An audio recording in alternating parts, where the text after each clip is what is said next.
I was wondering if you were gonna make it by the by the countdown. I didn't know you were gonna have me up. It goes the same way every time. What are you talking You were about? gonna start on screen, and I was gonna be behind the scenes. I didn't expect that to happen. Dude, I could tell you were just in your fridge. Rocco fridge reveal real quick. What's up, everyone, and welcome back to Kevin and Zach Reacts, I guess, with Rocco here. The Orioles win again, Rocco. The Orioles win again, and as been pointed out a few times in this chat, the Yankees lose. So the Orioles have a 2-game lead in the AL East, and what an absolute, just all-around great game. There's so much to talk about. There's so much to talk about in this game. I think, obviously, the main story, Dean Kremer, man. Dean Kremer, what were your thoughts tonight? My thoughts were this. You saw the 3 rehab starts where it was like 2 earned runs, 4 earned runs, 5 earned runs, and I know there were some people out there, I don't know how many, that questioned those starts and the rehab assignments. And I talked to Dean before one of the games, and I was just like, hey, man, just for my knowledge, I was like, and I knew the answer. I'm like, what are you working on down there? I was like, it's like spring training for you guys when you're going back. And Rip and I have talked about this before too. And he's like, yeah, man, just working on things. The big key is for him to stay healthy.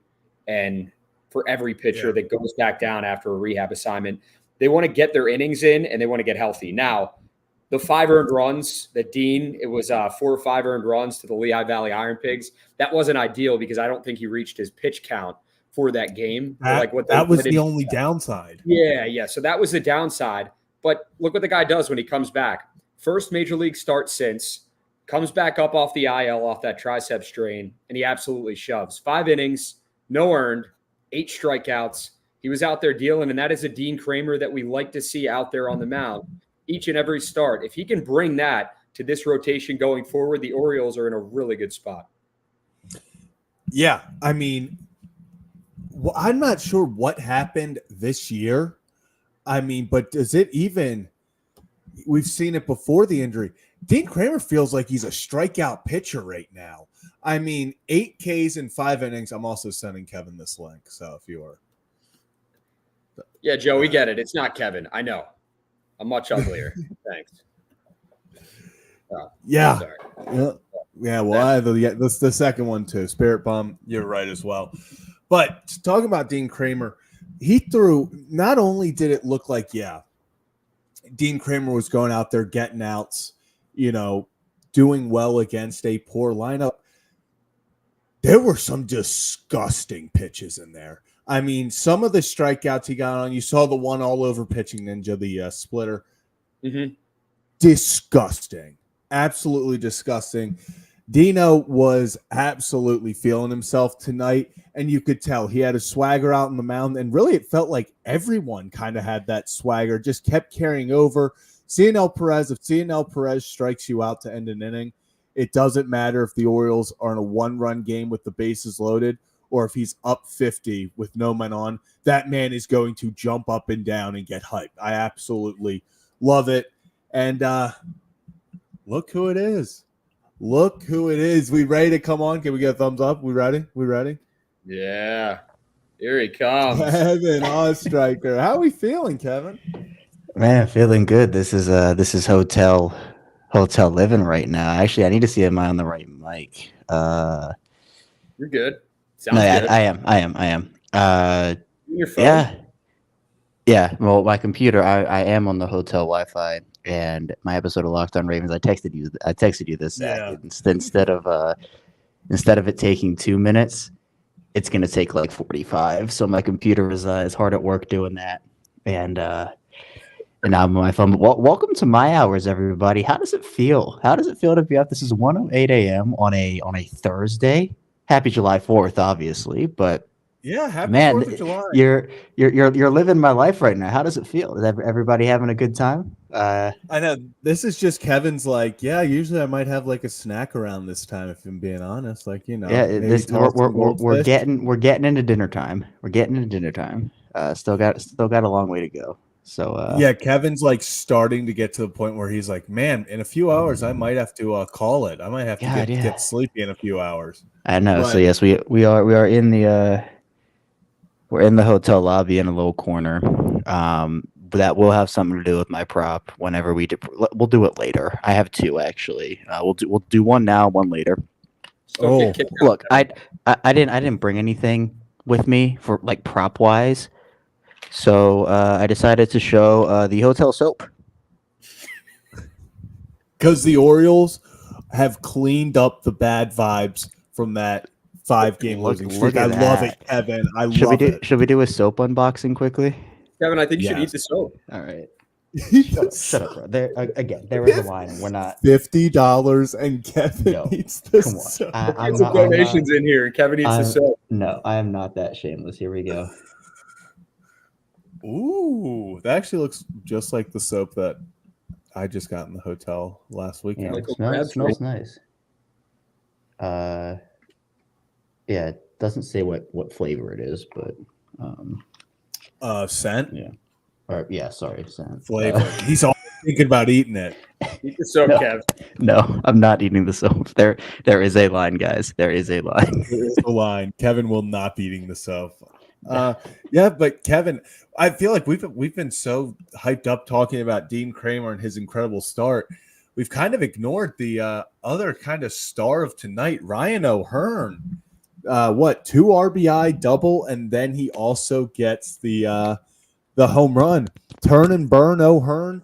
Cash considerations. It just he talked on the post-game show. They interviewed him, and obviously also when we talked to him when he was on the show with us. Every time I see him do an interview, anything, like, he's just such an awesome dude. Like, he even talks about, he's so open with saying, hey, a year ago, 2 years ago, I didn't really know if this baseball thing was going to work out in the majors. Like, he was like, they asked him about being in the finals for the All-Star voting. He's like, I'm just blessed. Like, 2 years ago, he didn't know if he'd ever make a major league team again. He wasn't sure if he'd ever be a regular everyday player ever in this league. And now he's up for an All-Star. You know, I hope he makes the team. He's obviously not going to be a starter, but if anyone deserves to be that next guy for the Orioles, I think Burns makes it. I think everyone's favorite, Craig Kimbrel's going to take a spot, but I would love for them to find a way to sneak a fifth guy in there and give us Ryan O'Hearn. Almost like last year, remember, where it felt like all hope was lost and unfortunately Austin Hayes wasn't going to be able to sneak in, and then he did. I need that kind of magic again. I need that kind of a magic. Someone, the manager, I don't even know who's the AL manager, put Ryan O'Hearn in the damn game. Bochy. Give the people what they want. It is Bochy. Okay. Yep. Speaking of cash considerations, Kevin, you have cash considerations for you. So dollars right there.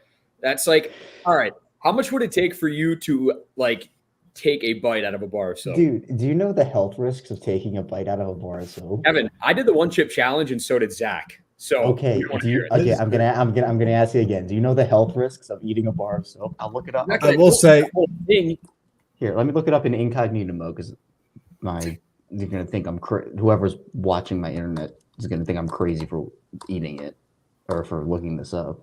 Health risks. Yeah, don't try this at home. Don't want to encourage bad habits here on the ride. No, we're not gonna try it here either. I'm just saying. we don't know yet. All right. Most shampoos, as well as hand and body soaps, are minimally poisonous in small amounts. Yeah, you know what? You're looking it up. We have Mark, and Mark says there's no health risk. Don't procrastinate. So I trust Mark more than I trust Wikipedia. We're on right now. Okay. All right. Okay. Mark has never let us Joey, down. I appreciate it. No, that is true. Mark, you have not let us down before. On a scale of 1 to Zach, how dumb is eating a bar of soap? I'd say it's negative. No, I'd say it's like it's Zach. I mean, it's like pretty. Oh, like, yeah. okay. Zach being the dumb. Okay. Well, yeah. What else would he do? Yeah, why was I'm appreciate that you thought I was the smart in that, Kevin, and you said negative. You're welcome. You're welcome. Listen, Joey is putting his hard-earned money in this chat right now. He said, "Put a spicy pickle on it, Kevin." Okay, all right. I'll do in honor of Joey donating $4. I will for that, I will reveal my sweep challenge. How about that? Because I've been teasing at it. The Orioles can go for a sweep tomorrow, or I guess today, on 4th of July. So it was the spicy pickles, Joey. Appreciate your donations. Joey, thank you. So it is going to be a 5 or 6 tier challenge. So 5 or 6 sweeps. This will go on 1 tier, obviously for 1 sweep.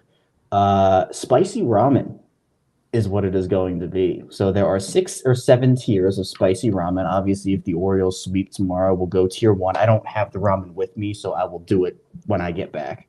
Yeah. But it's going to be spicy ramen. So Joey, in honor of your $4, there's the big sweep challenge reveal. So we got to hope. Obviously, we want them to sweep anyway, but just a little added incentive on there.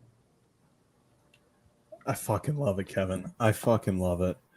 Do we want to do a 1 up, 1 down? Because my 1 down is I'm waiting for this one. Do you want to go first, or?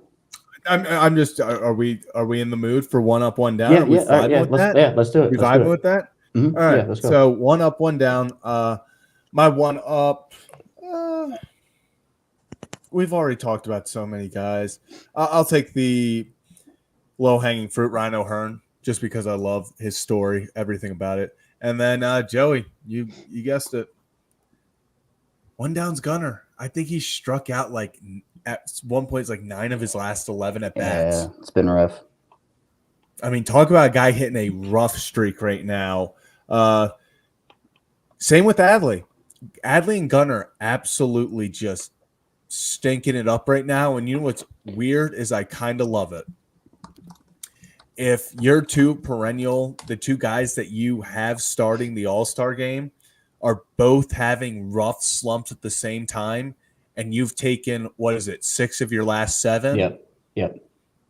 That's pretty damn good. You know, if we were going to have them slump, because I'm telling you, coming out of the All-Star break, hell, maybe even next week, it's going to be times where they carry this team. You know, they get hot again and they're carrying this team to wins. So we're at the point where if they're going to struggle like this, but we're picking up wins, that's best case scenario. Yeah, no, I agree. Sorry, I wasn't laughing at what you were saying, Zach. I was looking up the stats because I was looking at on base percentage for. I was looking at. Calvin cracks me.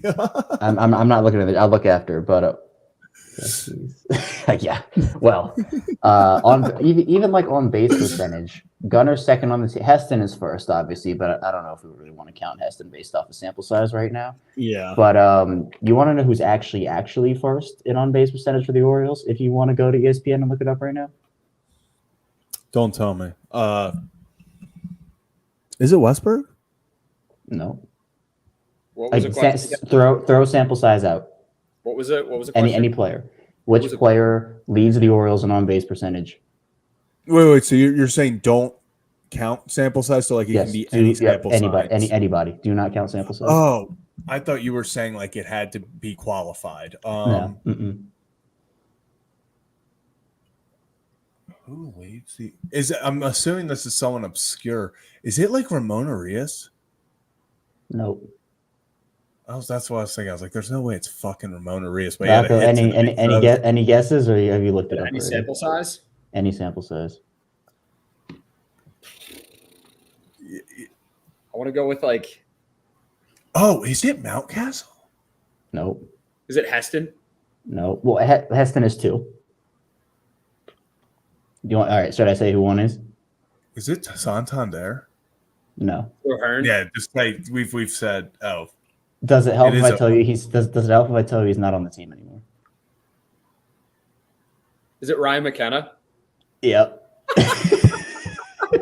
Ryan McKenna is your Orioles on base percentage leader with at 4.44 in 8 at bats. Doesn't he have 2 home runs in those 8 at bats as well? Yes, he does. This is insane. Oh, that's got to be the OPS. It's got to be unreal. Legend, Ryan McKenna. Build the statue right now outside of Cambridge. Yeah, you want to know the OPS? He's the Orioles leader in OPS with a 1.569 OPS.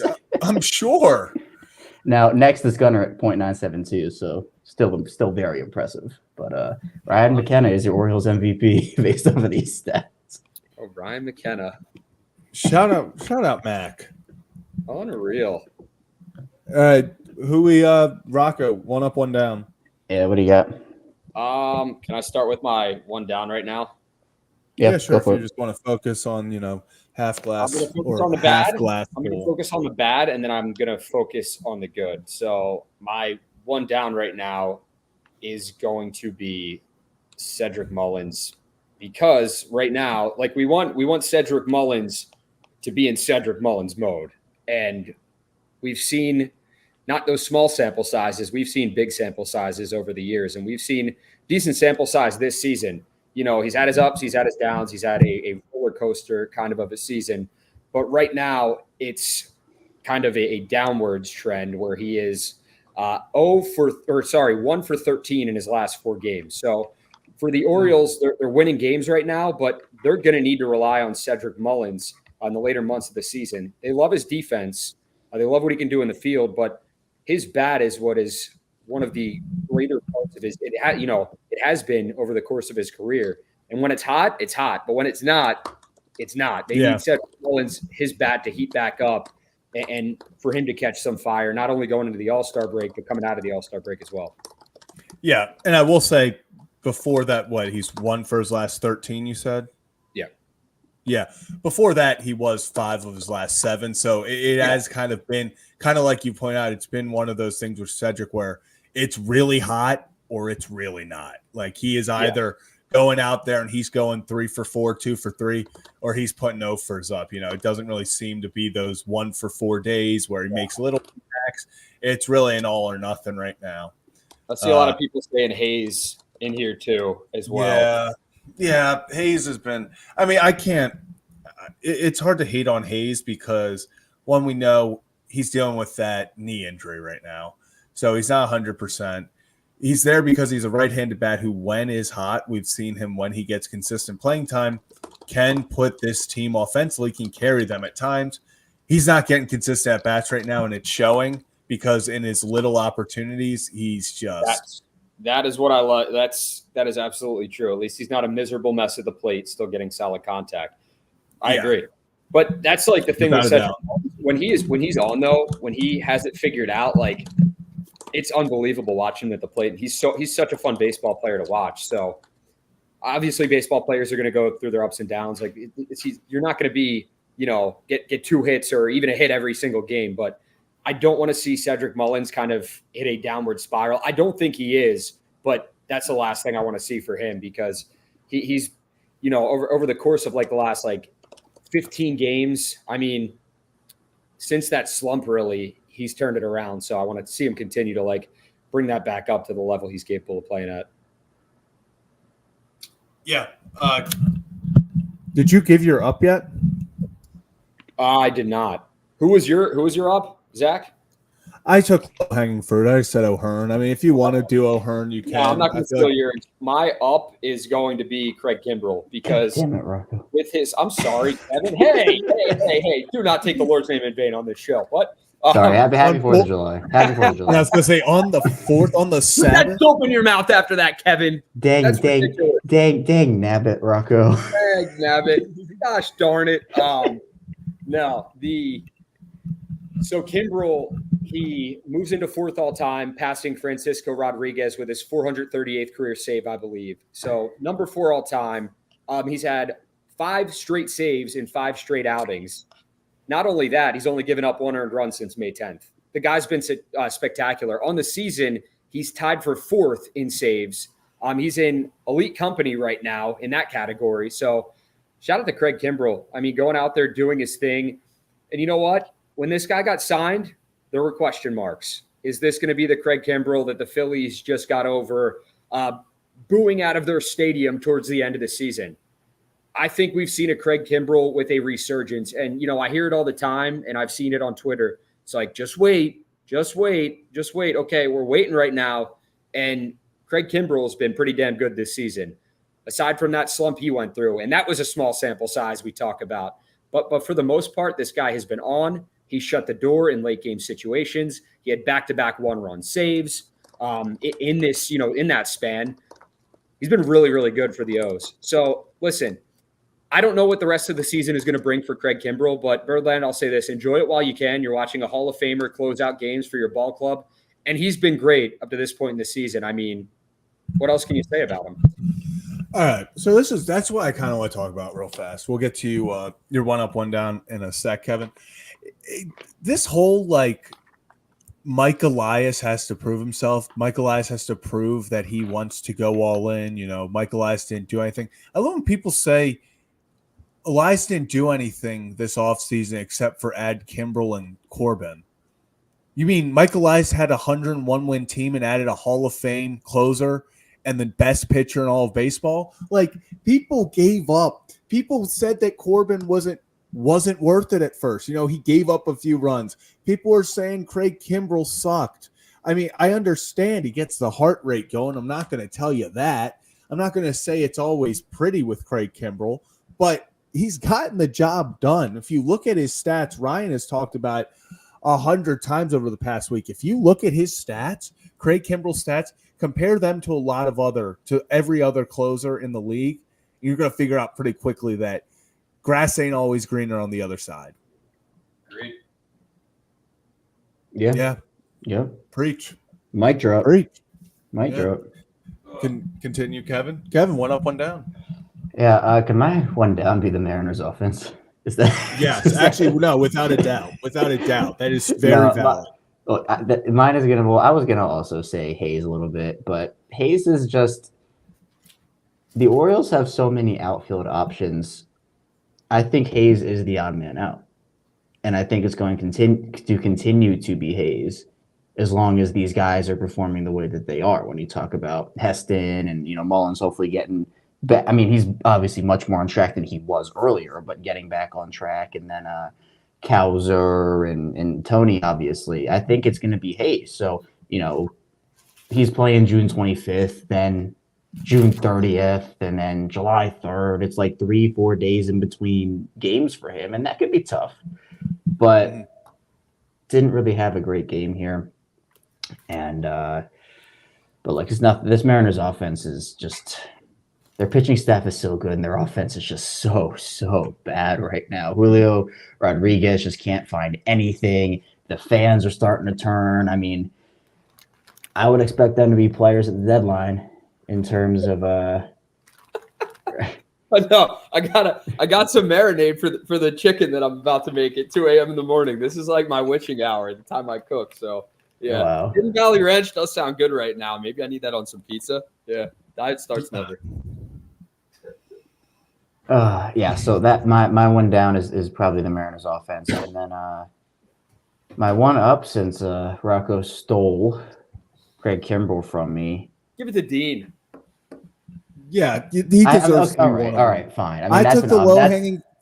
I'll take it too. I'll do it too. Okay. I was gonna say I took O'Hearn, the low hanging fruit. There was I feel like the only other guy worthy of it was really Kimbrel. So you got to give Dean his love. All right, yeah. Well, the reason I was trying to find someone just. Listen, Calvin. I don't think you can be judging me right now, considering what you're gonna do on Friday to your rear. Actually, that's kind of cool. I was gonna say, be on the lookout, and make sure you see his Twitter right there. Make sure to go follow Calvin to stay up to date on Friday. He's getting the Heston Kjerstad ass tat that he promised the world. So make sure to go follow him to keep up with that. Yeah, I mean that's all. I mean Dean was the man tonight. I know a lot of people were kind of worried about him coming back after those rehab starts. And Rocco, I know you had the tweet that you put out about don't look too far into those rehab starts. And it's almost kind of like the spring training conversation with Corbin Burns again. I know it's not obviously the same exact thing, but when you go to rehab and do these starts, obviously there's a level of just trying to get back to yourself, and there is a buildup. When you go back to the big leagues from those rehab starts, you feel like you've gotten to the point you need to get at. Rehab starts are a build-up process. Guys struggle in rehab starts come up and struggle. That happens. I'm not saying it doesn't. Yeah.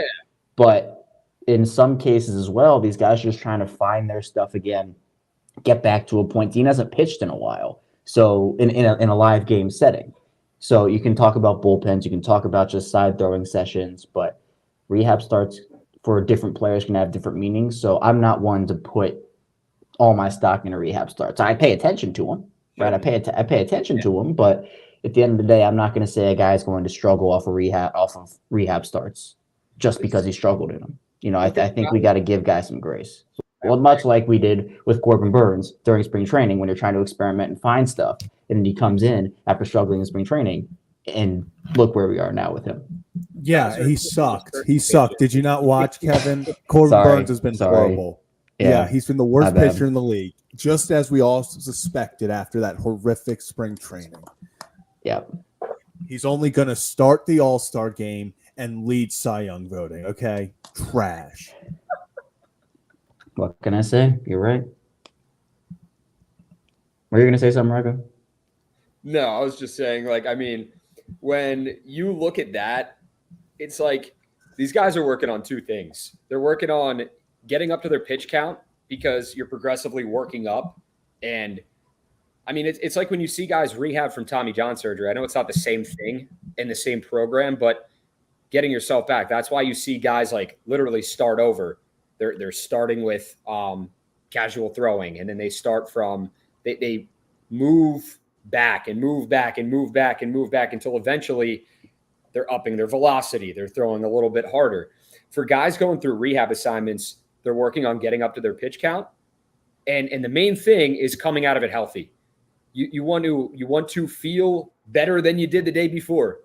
And you know what? Sometimes guys are sore. Sometimes guys experience setbacks. That's what you don't want to see. And sometimes guys could strike out 7 and give up 0 earned in a rehab start through 3 innings. And then you're like, all right, they look great. But then they have the setback. Maybe there's like elbow tightness or forearm soreness, or you're dealing with a tricep strain. For Dean Kremer, it was about working on his stuff, getting back. I mean, obviously he's a competitor by nature. Like, he doesn't want to give up 5 earned runs in like a third of an inning, but he did. And look what he did when he got back to the bigs. You can look at the rehab starts, you can enjoy them or not enjoy them, but don't look into them too much is what I'm trying to say. Like you said, Kev. Yeah.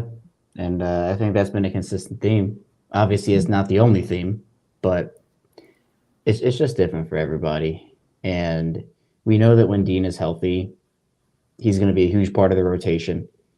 The Orioles are a better team when Dean is healthy. And when we talk about all these trade scenarios, which I'm sure we're going to get to in a few minutes here, about the Crochet rumor that popped up today. But, Dean, if you have Burns, Rodriguez, you trade for a number 3, let's say. Dean's your number 4 guy, ideally. I mean, you can kind of swap the two however you feel about Dean or Povich. I'm personally putting Dean at 4 right now just because I think the experience. But even so, if you can get a number 3, that's a solid rotation, assuming everybody is throwing to their potential, even if it's not perfect every single time out.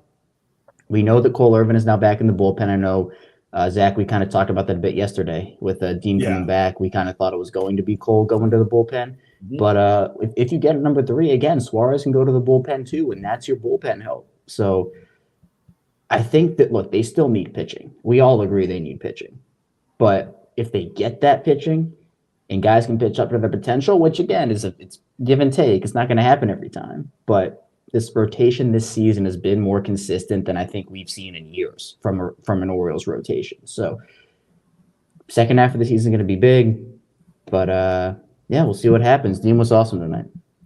I have an absolute fire tweet I just put in the drafts for tomorrow morning, and I'm so excited to put it out. Is it a 4th of July tweet?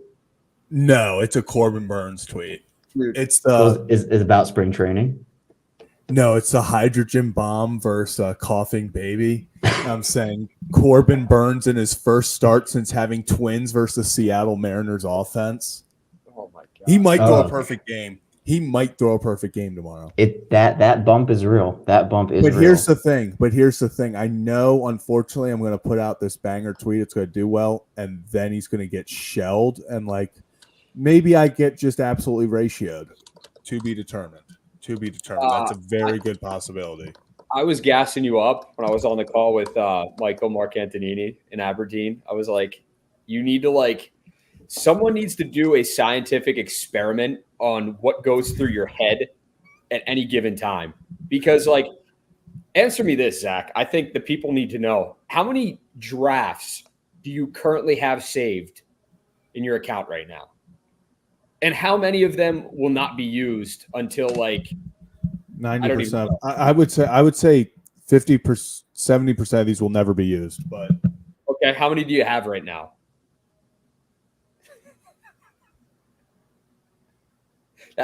Dude, that doesn't answer my question. But we're closing in on 100. Oh, this is Oh, you're showing them? I wasn't even looking. yeah. This is. Do you know what is the funny? Do you know what my first one is? This was during the World Cup in 2022. It's the last one. What's your first one? What does it say? That wins for the kids. Christian Pulisic will no longer be able to have. Oh my god! Can you just tweet that right now? No context. Right now. Just no context. Tweet that right now. It's from the archive. Thank you, Joe. Dude. Always be ready so you don't have to get ready. Yeah. What a guy. Which, by the way, if you didn't know, if you change your Twitter password, your drafts get deleted. Yes. Oh, I know. I found that out the hard way because I was like you, Zach. I had drafts for everything, and I changed my Twitter password, and all of them were gone. It's probably so hackers, when they get in, they can't go in, find all your tweets, go in and do that. I wonder if your DMs get deleted too. No, they don't. Oh. Yikes. Yeah. Yep. Do we want to talk more about the game? Want to talk about Crochet? I wanted to bring up this, Kev, before we jump into the next thing. Is like you talked about Dean being the 3. Just like you guys, I know, talked about it last night, his performance, but how good has Grayson been this season? I mean, you might look at the ERA and you're like not the best, could be better, could be sub 2, this, that, and the other thing. But look at the wins. Look at the wins. He's currently tied for 3rd in wins with 10, okay? And that's in 15 starts this season. He's got 8 quality starts. He has 88 innings pitched. So I'm looking at the top 4 guys right now. Sale has 99.2. He's got 11 wins, okay? Seth Lugo, he's tied for first. He has 116 innings pitched. Then you have Ranger Suarez at 103. Oh, okay. Then there's Grayson Rodriguez with 88.2 innings pitched and 10 wins. Okay?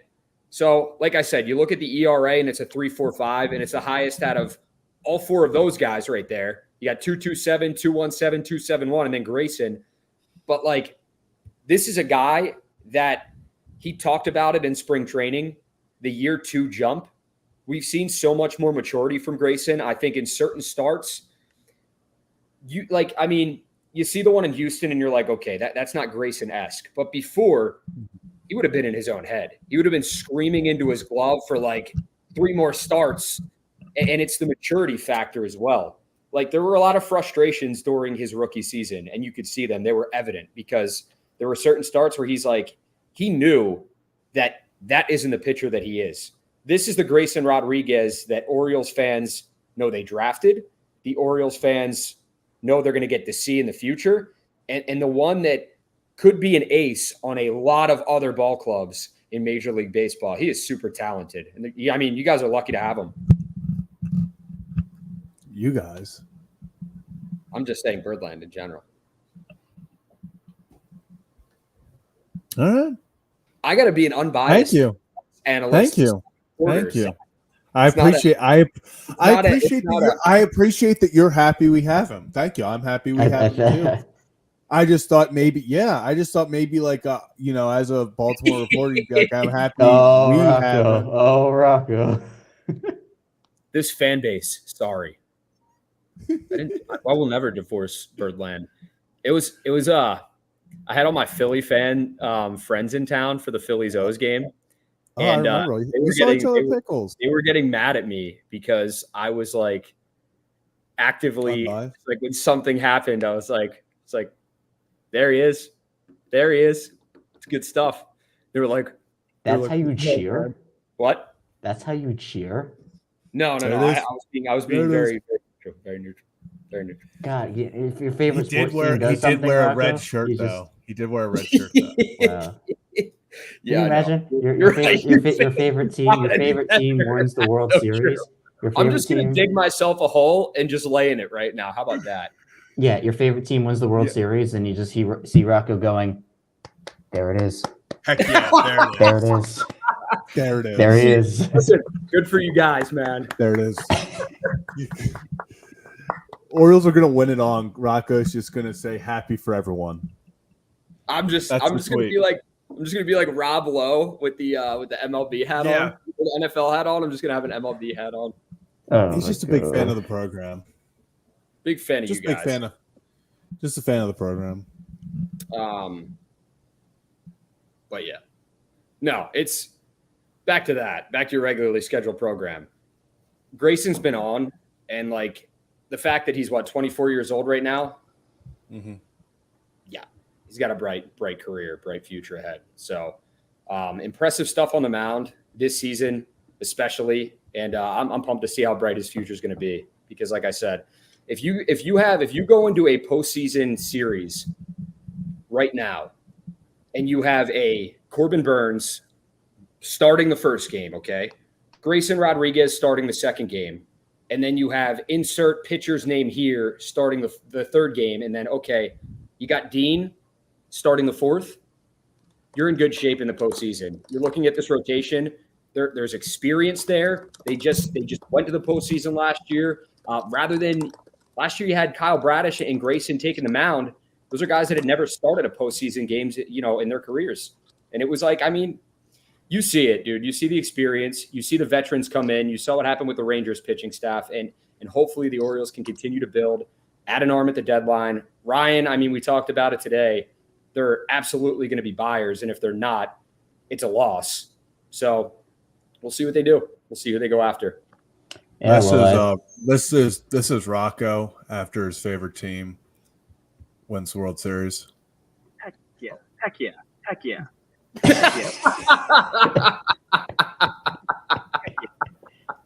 heck yeah, Heck yeah. Heck yeah. Heck yeah. heck yeah. Such a great freaking video. Shout out Dean, good kid, friend of the program, friend of the show. Friend of the show. Well, I think we gotta get Dean, now that he's back. We gotta get Dean's ass back on this show. I know he's been close to coming on a few more times, but then obviously the injury. I know, yeah, because I think you guys did that before. I think I came on board. That was him and Bradish were really early, yeah. That's when our studio was set up completely different. I was looking through the videos today, and we were like, yeah, weren't you and Ryan sharing a camera at one point? At one point, all three. There was one show where like there was a camera angle where it would be me, Brad, and Ryan on the same. Where you really? Oh, I didn't know that. In the chat right now. You gotta pay for that, Laura. Just out of nowhere. We need toes, Kevin. Laura out of nowhere. I have shoes on right now. You want to see my shoes? Oh, give us the toe wiggle. Dude, no, don't do that. Oh my god. I'm wearing shoes. Oh my goodness. What would you expect at 143 on Kevin and Zach React? It's shoes. You can't do anything with shoes. You can't do anything with shoes. I don't know, Kevin. Again, his size 7's children's shoes. Not true. I am a small human, but I do not wear size 7 shoes. Yo, Kevin, for real though, where? Actually, I do. These are worn through. I'm gonna get new shoes soon. These are the soles on these are almost completely completely gone. Oh. He's not coming on this show. Well, no, if he wants to. If he wants to be in Okay, Kevin, I didn't know you were just making that. No, obviously, if Rex wants to come on a show, we'll come on a show. But there's a topic we're not going to talk about. Coming on this show. Kevin's like, you ain't coming near these toes. Kevin's like, absolutely not, man. Gee Willikers, he can't come on my show, man. Heck yeah, heck yeah. Heck yeah. Kevin just says, golly yeah, golly yeah, golly yeah. Golly gee whiz, guys. Yeah. Okay, so that's the other thing is I don't know how, and I don't know which one I'm going to find a way to force my voice into, but my goal is to, by the end of next year, I'm going to have my voice in someone's pitch comm, because you can just record stuff and have it. And so be like, pitch comm? We need to get a yeah, you can. Because they're the ones who control the voices, don't they? Mm-hmm. Yeah, they control the thing. What do you mean?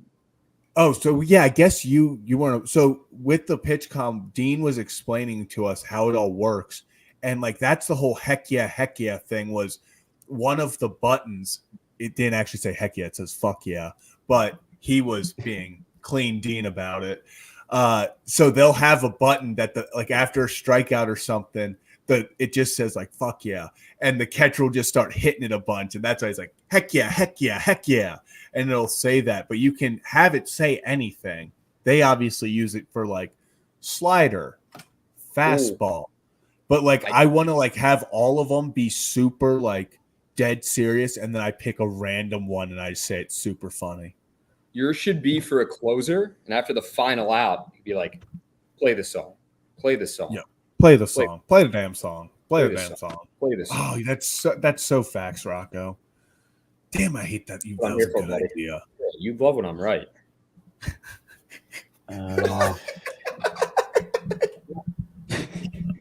All right. Okay. Yeah. Anyway. Okay. This does not rival the Sox situation where I was taken aback by how much the Sox situation caused controversy. But I'm in shoes, guys. Everybody wears shoes. You see shoes when you walk out every single day. You put shoes on. It's a layer to protect your toes. Above the layer. Hey Kevin, you need to stop bringing up toes because I'm really thinking you want to show us your toes. Yeah, it's like I'm not bringing up toes. I'm bringing up shoes. You are just bringing up toes left and right, and I'm really catching the vibe you want to show us your toes. You gaslighting. I got a question for you guys in the chat. Thinly sliced chicken breasts. How long would you put them in the oven for, and on what temperature? What? Usually I put them in. I'm polling the room, Kevin. This is my phone a friend. Where did this come from? He's making the chicken. About the meal prep, Kevin, at 2 a.m. in the morning. As Calvin would roast me for saying. Dude, it's like saying 2 a.m. a.m. 2 a.m. a.m. Exactly. 375, 35 minutes. Well, Joe, I'm not going to I'm definitely not taking your advice.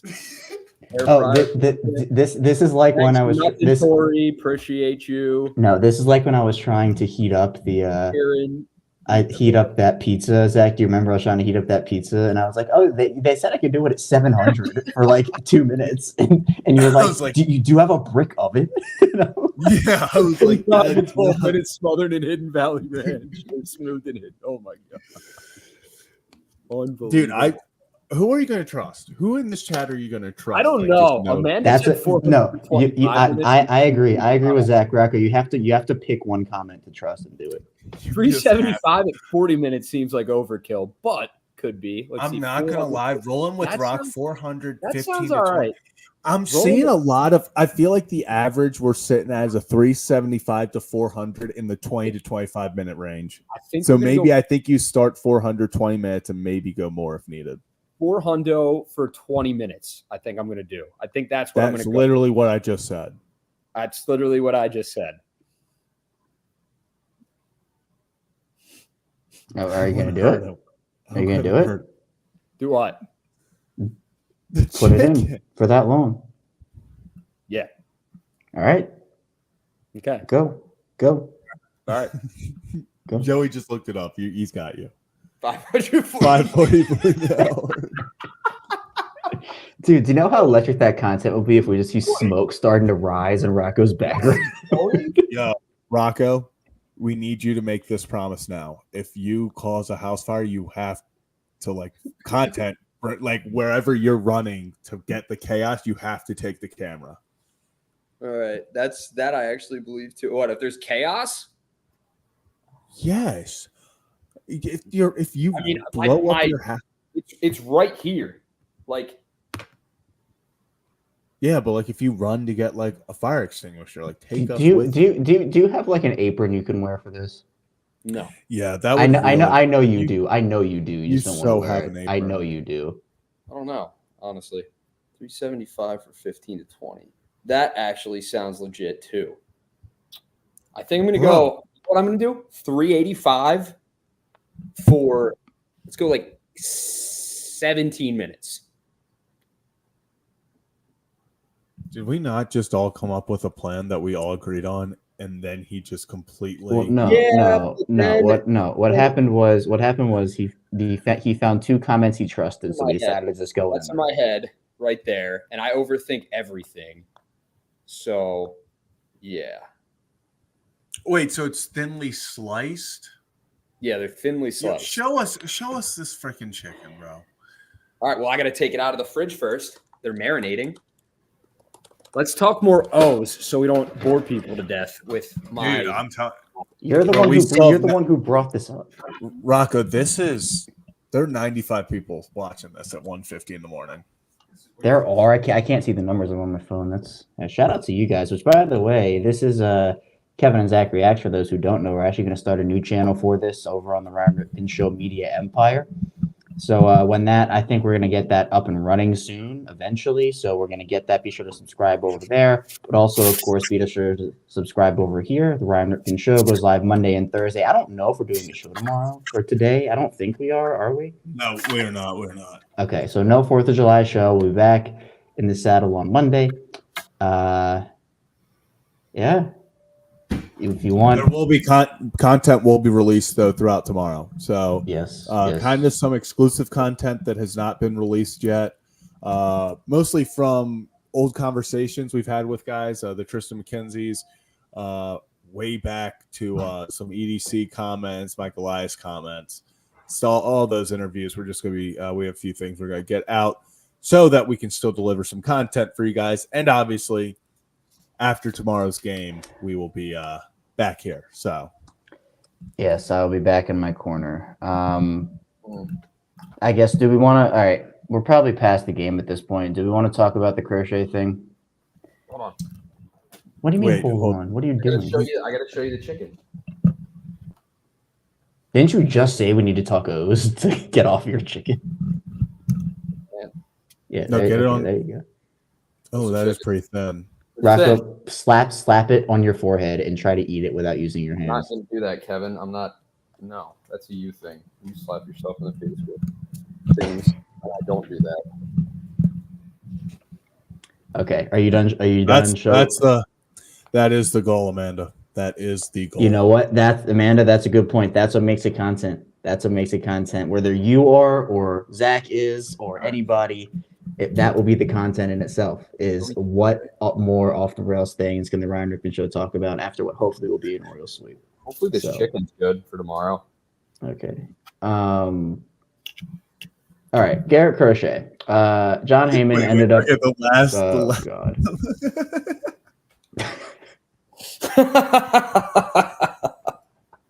I mean, I am. Okay, wow. Why does everybody hate me? Joey's asking if your smoke detectors work. Let's find out, Joey. We're gonna find out. I think they do. But yeah, I'm pretty sure they do. Because every time I try to cook like something in here, like if I try to like cook it in the skillet, the smoke rises. I'm not the best cook ever, so it is what it is. Despite popular opinion, I can't cook to save my life.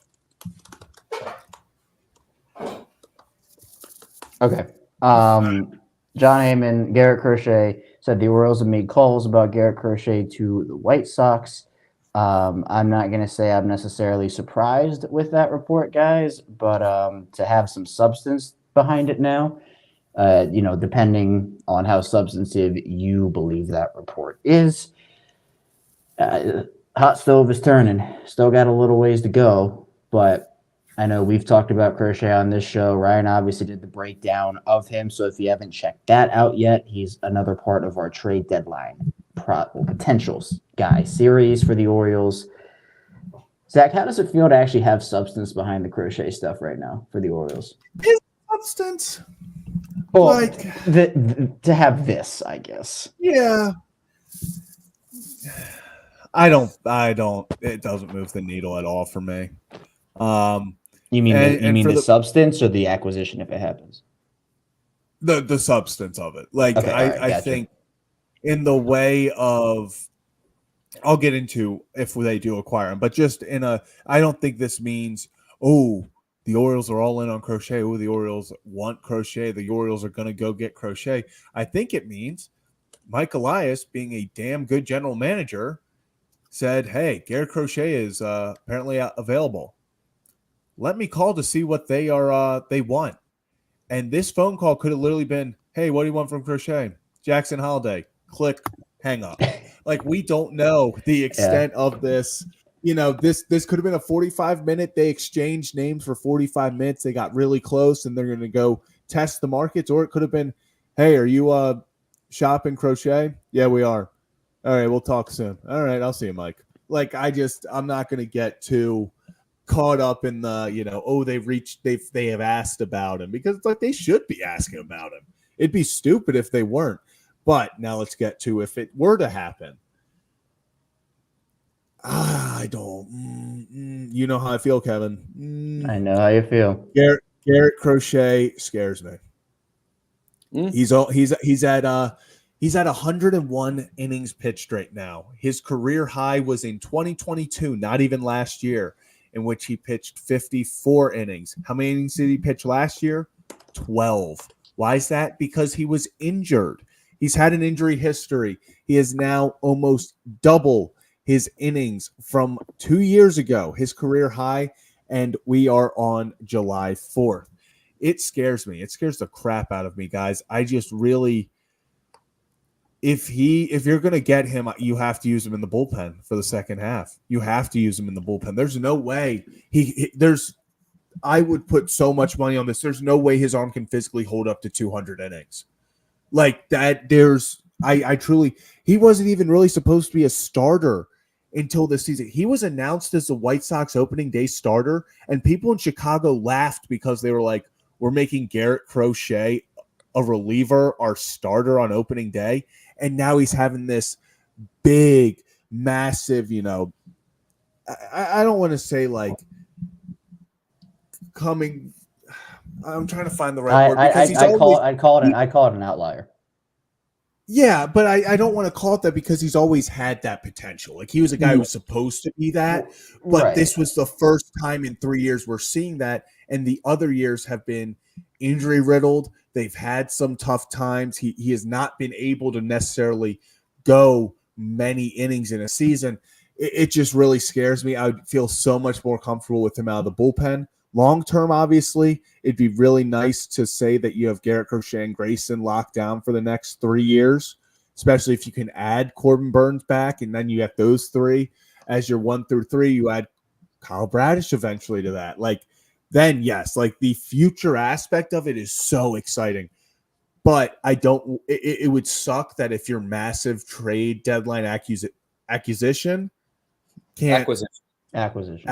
I know. I was like, I did not say that right. So I tried to say it like accusation, which I was like, that was not acquisition. Your big trade line acquisition. If he can't start for you in the playoffs, like, you start boozing early. I actually have not. No. I have not. Sounds like it. Yeah, I drove to the beach, and then I've honestly I've been in a car so much recently. It feels like. Yeah, geez, again. And I was in a car for a while. Spicy water. Yeah, exactly. I know. I have no spicy waters tonight. I gotta save up for tomorrow, because tomorrow's stream is gonna get rough. Zach, I don't think there is, I don't disagree with anything you just said there for once. And I had to try to put that into my own words because that's very hard for me to do is not disagree with you. We usually disagree about everything because that's just how we are. It's human nature for you and I. But to put things into perspective more, you talked about Crochet last year pitching 12 2/3 innings.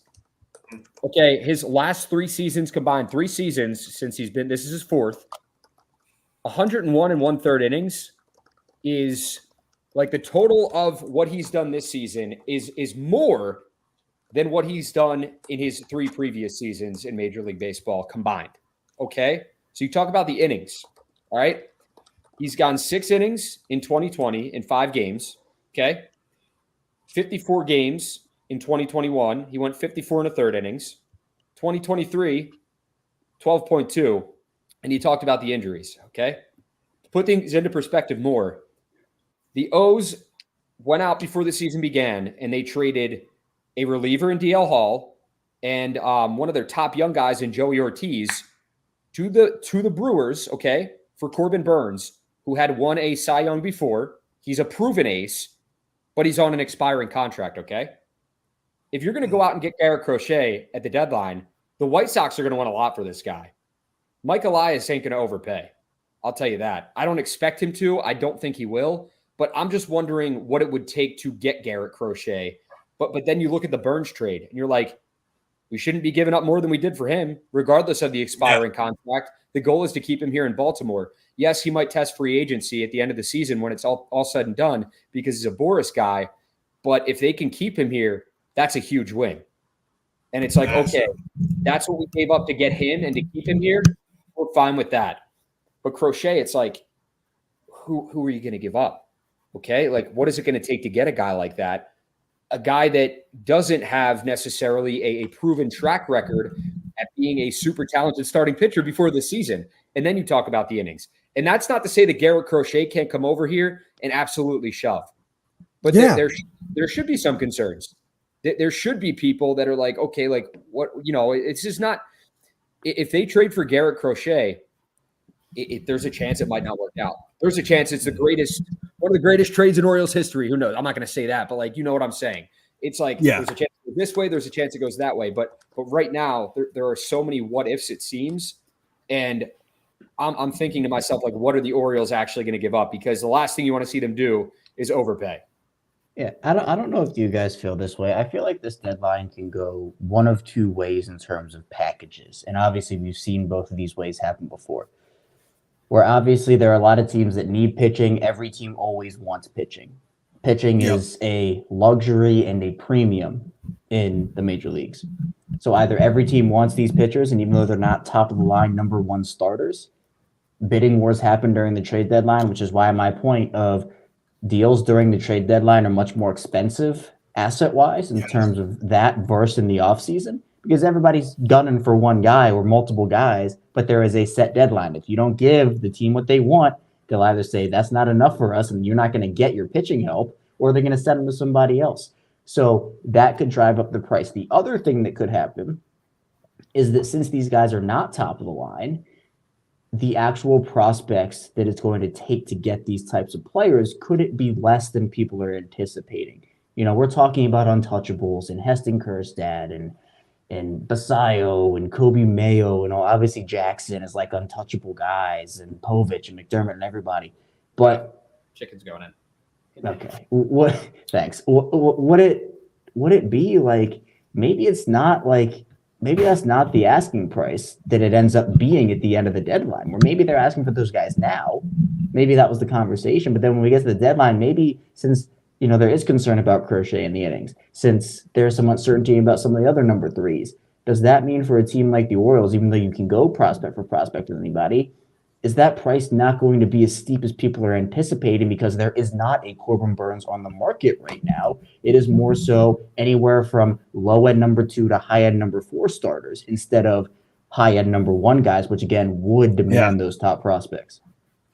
Yeah, I mean, even we see guys like Jesus Luzardo getting hurt, and now he's not even like, there were so many guys that you felt like were going to be available at this deadline. Let's look at a month before the season, before Dylan Cease went down.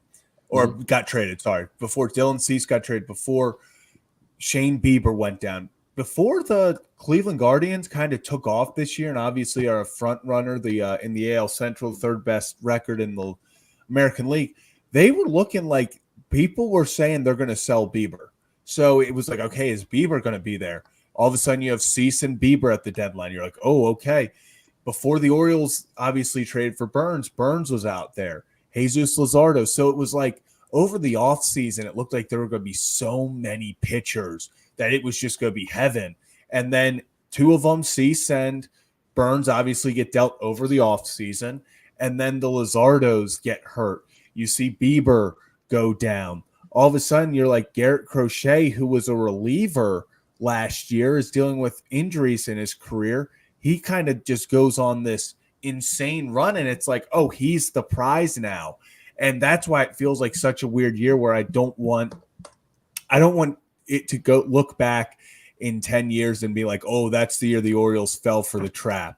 Like they thought the Garrett Crochet trade was, so much better than it was because of his 3-month run, just because overpaying because guys weren't there. That's like, I could see this being a case of Mike Elias waiting till the absolute last second. Maybe not. Maybe he's not going to keep everyone on the, that's what Rip talked about. Exactly. And we'll get into that.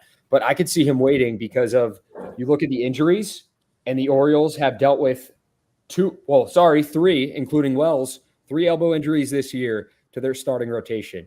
The last thing they want is to pull the trigger on a guy early and then something happens and then you're SOL. So I could see Mike Elias waiting for the best option, but then you also risk, okay, if that guy's going to go, the guy you really want. But there are options out there like Eric Fetty, obviously like Garrett Crochet, and talked about bringing Flaherty back. Who was that? Was that Joey? Luis, Joey said bring Flaherty back. Hey, so hey I kind of am looking at the trade they made to get Flaherty last year. Like, you don't want that to happen with a Garrett Crochet, where it was like, Jack Flaherty is a talented pitcher, and we knew that when the O's got him from St. Louis.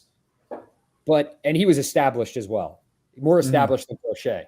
And I think the one year he was like top 5 in Cy Young voting. So like he was established. He did his thing. He might not have been having the best season, but they got him. And then he comes over to the O's. And then it's like, what happened to Jack Flaherty? It just didn't seem like, I don't know if it was like the chemistry thing or what. A lot of people like were wondering that, but he just wasn't a fit here. Then he goes to Detroit.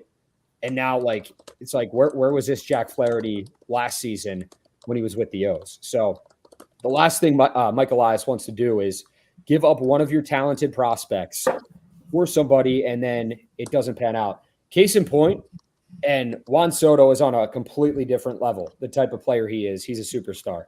But what the Nationals gave up, what the Padres gave up to get him from the Nationals to not win a World Series, and look at the Nationals now. They could be back in contention in like the next couple of years with, what was the haul they got? They got Wood. They got Wood, Abrams. Yeah. It's like they got like bona fide studs out of that. And like, you look at the way the Orioles develop prospects and develop talent. Luke Voigt. It's a risk. It's a risk regardless. But they do need to go out and get a starting pitcher at the deadline. It's just a case of like, who's it going to be? And you don't want it to be a risky one. Yeah.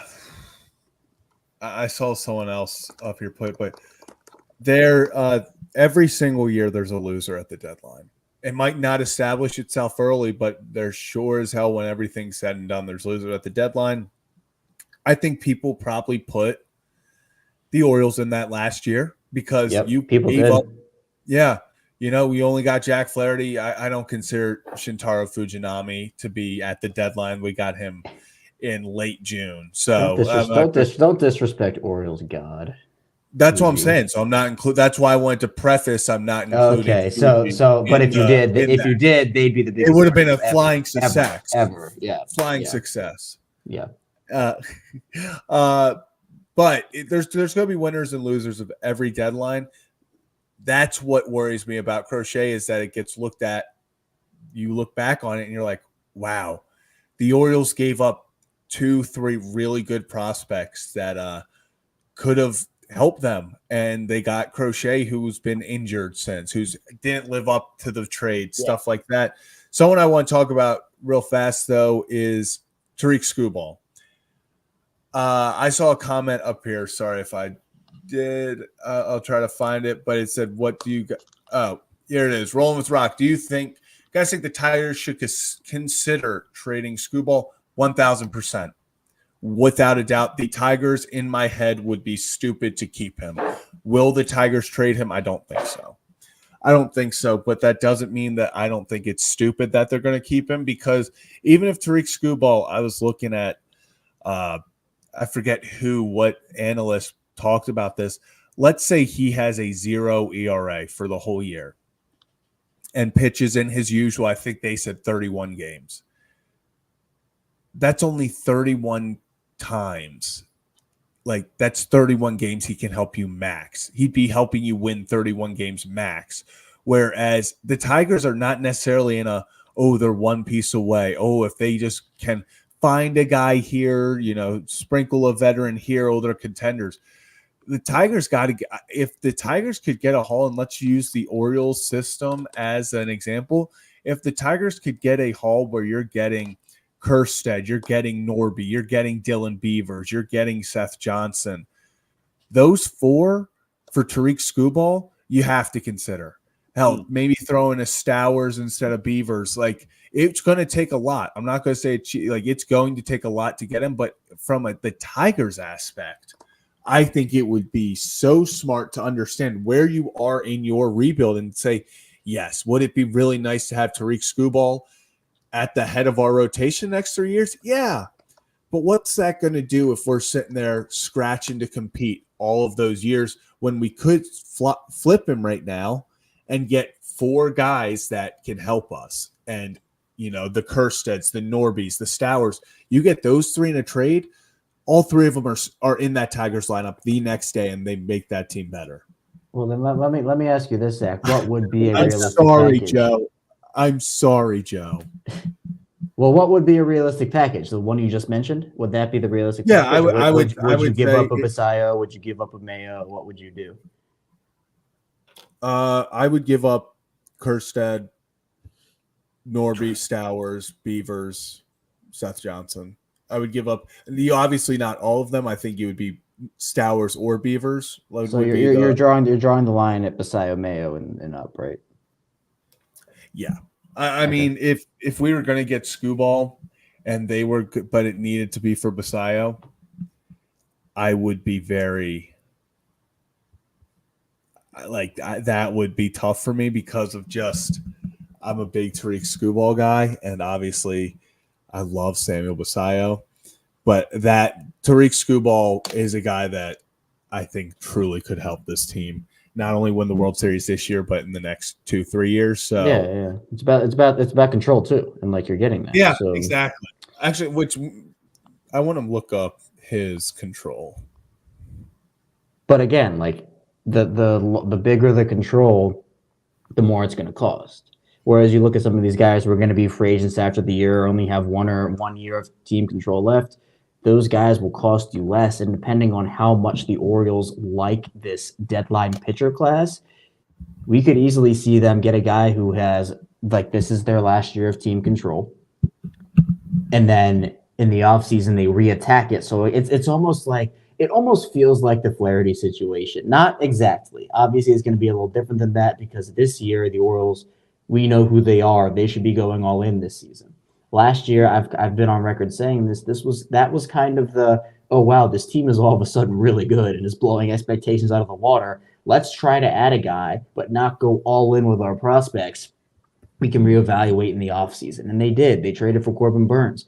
But this deadline, they should be saying, we know this is the team. We know they're good. We know they can win a World Series. They have, even though it was a sweep, they have playoff experience now.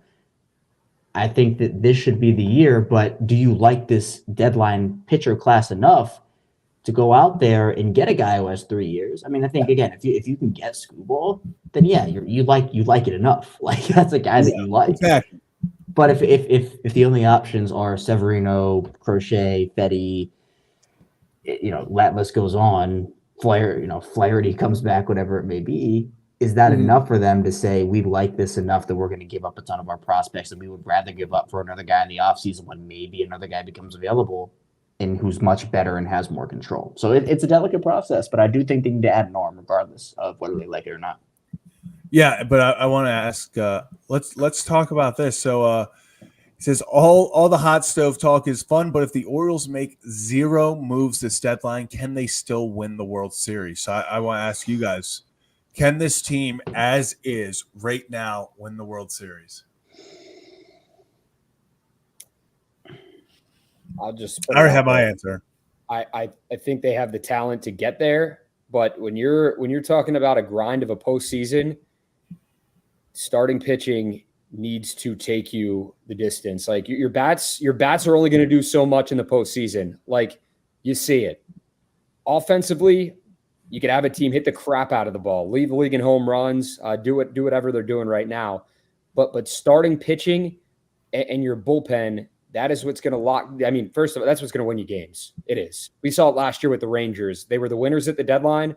They got Scherzer. They got Montgomery. They already had Eovaldi, and they took care of business. And I know Scherzer got hurt. He wasn't able to when did he get hurt? Did he get hurt after the O series? And he pitched a little bit, and then he was done. I think so. Did he pitch in the O series? No. I'm saying I thought he pitched.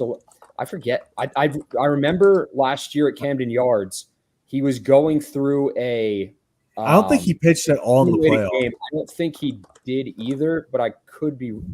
I thought he was slated to pitch like Game 3 or 4. Well, 4 didn't happen, obviously. But thanks, Rocco. Yeah, I'm not. I'm just saying. But fact check me on that. But regardless, starting pitching is going to get it done in the postseason, and then I mean you need a strong back end of the bullpen to shut it down because postseason baseball is a different animal. So, do I think they can get there? Yes. Could they win? Absolutely. But it's like there's like a knot in my stomach thinking of okay, if they won't add something, it's like he did. He got rocked in the Astros series. I forgot about that. Okay. Yeah. But that's exactly what I'm talking. What's your answer, Zach? And then you, Kevin. Yeah, this team won the World Series. I'm not gonna write this team off ever because they they're fantastic. But it's like starting pitching is going to separate the great teams from the good teams at the end of the day. Yeah, the Orioles are number 1 pitching staff. They're the number 1 bats in the league. Can this team win the World Series? Without a doubt. No doubt in my mind, 100%. This team could walk into October right now and whoop everyone's ass. Or they could go out there and get swept in 3 games. And the reason you go out and get a starter, you go get, like you said, Rocco, starting pitching, you need guys that you can rely on. If the bats go cold, are going to go get you 6-7 scoreless, 6-7 one-run games. No, we wouldn't be having the same discussion if Kyle Bradish. We would not. Not at all. Kyle Bradish was 100% healthy. Starting pitching doesn't get touched. Doesn't get touched with a 10-foot pole. Then you have arguably three aces on your ball club. 3 guys that can be aces. Followed up by mainly. I'm not going to say every single team, but the majority of teams in baseball, Kyle Bradish would be an ace on. Same with Grayson Rodriguez, and then Corbin Burns is the ace of the O's right now. So that 1-2-3 punch, absolutely not. I have no concerns about the starting rotation. Continue. I'm sorry. No, it's like you said, it's the starters that are going to separate it. So do I think this team has holes that need to be filled? Without a doubt. Do I think that they're going to go out there and get another chip for the bullpen, get another chip for the rotation? 100%. If they did nothing, hypothetically, which I don't see happening at all, if they did nothing, this team still has a chance to win it. Like this team, we've seen them so many times. These bats get hot. Listen, the Texas Rangers weren't the most talented team in baseball last year. They were the hottest team in October. Yes. So, like, it doesn't – any team with talent, you just got to catch fire. This team, if the Orioles team catches fire in October, without a damn doubt they could win it all. but you don't want to rely on that, and that's why you go out and get these guys that you will say, hey, these are the veterans that can separate us when the going gets tough in the playoffs. Absolutely. I completely agree with you there, man. Yeah, Kevin, what do I know? You think? I'm a waffler, though. What do I know? Just a waffler. Yeah. For me, yes, they can win the World Series if they don't make a trade. However, I mean, look, you feel so much more comfortable if they do. And this goes back to what, I mean, I've been preaching this for maybe the past 2 or 3 weeks now, is getting a starter helps your starting rotation and your bullpen. It just does. Even if you just get a lower end guy, because you can move Suarez and Irvin. Irvin's already there right now, obviously, but Suarez to the bullpen. But here's the thing. The guy has to be better than Suarez, right? You can't just go out there and get like some low usage, like number 5.5 starter and then expect them to slot in this rotation. At that point, you just keep Suarez. That's not worth the assets. You got to go out there and I think swing for it. The issue is there aren't those Corbin Burns swings. And I think so when you're talking about Garrett Crochet and Eric Betty and Severino and all these guys, it's exciting to think about one of those guys, but they're also not to the level Corbin Burns is at. So it's not going to be it's not going to be a needle mover player like a Corbin Burns. But at the same time, it all just comes down to how these guys are performing. I mean, I see, Evaldi is, I know we've talked about him. I mean, Scherzer obviously as well. I know he's not the Max Scherzer, and Evaldi's not either. But like, Evaldi's the guy that he's like January Joe, right? November Nate. Getting to the playoffs. He shoved last year in the postseason. He was just lights out. Dude, although, like, when you look back at his 2018 with the Red Sox, it was the exact same. Like, when big game, I want Nate Evaldi. Big game Nate. Like, he literally has the nickname Big Game Nate for a reason. When it's game 7, I'd almost put Nate Evaldi, and this is going to sound just blasphemous, and I don't truly mean this, but I'd put game 7 Nate in there over Corbin Burns right now, you know? Just look at the track record. He's gone out there and won it twice. Do you have the splits? What? He's gone out there and won it twice. The splits. Game 7 Nate over Corbin Burns? I said it's going to be blasphemous, and I don't really mean it, but I'm going to say it anyway for the sake of this conversation. I shook my head at first, and then I'm like, hold on, what did you just say? It was like, did you miss the whole preface? I said, I know this is blasphemous. I don't really mean it, but I'm going to say it. I said, I'm just gonna clip it. I'm just gonna clip you saying. You could easily clip that at the end. And then, game 7 of the World Series, when big game Nate is winning it for us on 1 day rest, he comes out of the bullpen to shut down. That's the other thing. Nate Evaldi, we can just get him, and he can just become that weird. He'll just pitch 3 shutout innings at the end of a game in October, even though he started 2 games ago. Like, he's just a dog. Oh, here we go. This is the big moment. Yeah. Got the sliding mid on. Oh, God. What are we cooking with? This one's like really tough to like this oven mitt. It's like not like broken in. Let's see what we're looking at right now. Okay. Be careful. Don't mess up. Be careful. Be careful. I don't think that looks bad. We can't see shit. We couldn't see it. You held like a quarter of the tray it's up. Salmonella, like I don't know. We'll see. We'll see if we're good or not. I still have to make ground turkey tonight too. So just, might as well be up to like 4 or 5. Yeah, It's not healthy what I do. I'm pretty healthy. No. Yeah. All right, guys. Now that we've seen Rocco's chicken, any last thoughts on the Orioles and everything? Well, if we're done with the Orioles portion, you got to do your other prop. Well, it's not really necessarily a prop. It's more of an experience. Oh. Okay. Sorry, all right. Let me save this real quick. Do you guys want to go on a hotel tour? Yeah. Yes. All right, let me pack up my stuff and then we all right, so the baseball portion is over, everybody. Orioles win. Good game. All right, hold on.